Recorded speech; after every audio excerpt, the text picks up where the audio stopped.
Hello అండి, welcome back to our channel. ఈరోజు recipe వచ్చేసి తోటకూర రెసిపీ అండి. ఇది కోయర్ తోటకూర.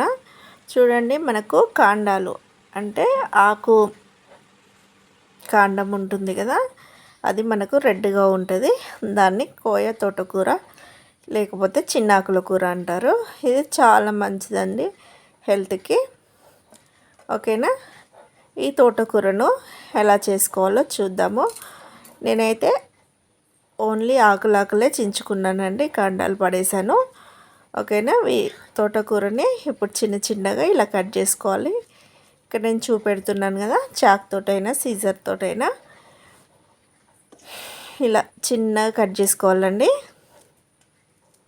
ఇలా కట్ చేసుకున్నాక ఇందులోకి వాటర్ పోసుకొని శుభ్రంగా 2 లేదా 3 సార్లు కడుక్కోవాలి.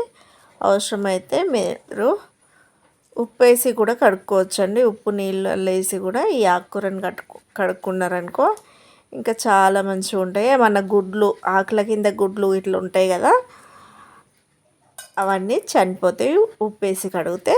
ఓకేనా, ఈ ఆకుకూరని అయితే ఇలా వాటర్ పోసి అయితే 2 లేదా 3 సార్లు అయితే కడుక్కోవాలి.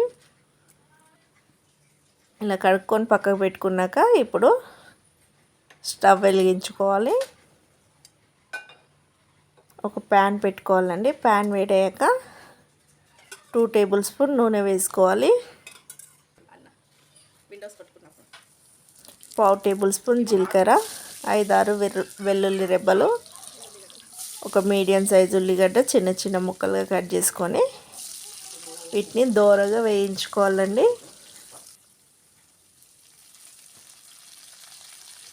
ఇలా వేగాక 2 రెమ్మలు కరివేపాకు వేసుకొని కలుపుకోవాలి. కలుపుకుంటే మనకు కరివేపాకు మంచిగా వేగాక ఇందులోకి మనం తీసుకున్న తోటకూర ఉంది కదా, ఆ తోటకూరను వాటర్ లేకుండా తోటకూర అయితే వేసుకోవాలి. కోయ తోటకూర అంటారండి దీన్ని. ఇలా వేసుకొని కలుపుకున్నాక ఇందులోకి రుచికి సరిపడ ఉప్పు, 1/2 టేబుల్ స్పూన్ పసుపు వేసుకొని మూత పెట్టుకోవాలి.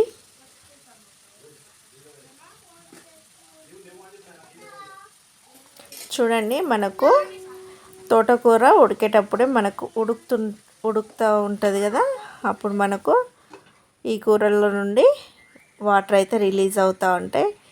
ఈ వాటర్ పోయే వరకు ఇలా ఫ్రై చేసుకుంటూ ఉండాలండి. మధ్యలో కలుపుకుంటూ ఉండాలి.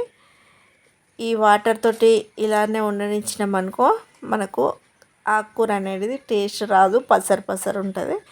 అలా కాకుండా ఆకులో నుండి వాటర్ మొత్తం పోయే వరకు ఇలా ఫ్రై చేసుకున్నాక ఒక 1/2 కిలో వరకు టమాటాలు వేసుకోవాలి. మనకు 4 కట్టలు తోటకూర అయితే తీసుకున్నాను. ఈ కట్టల తోటకూర నాకు కొంచెం అయింది ఉడికినాక.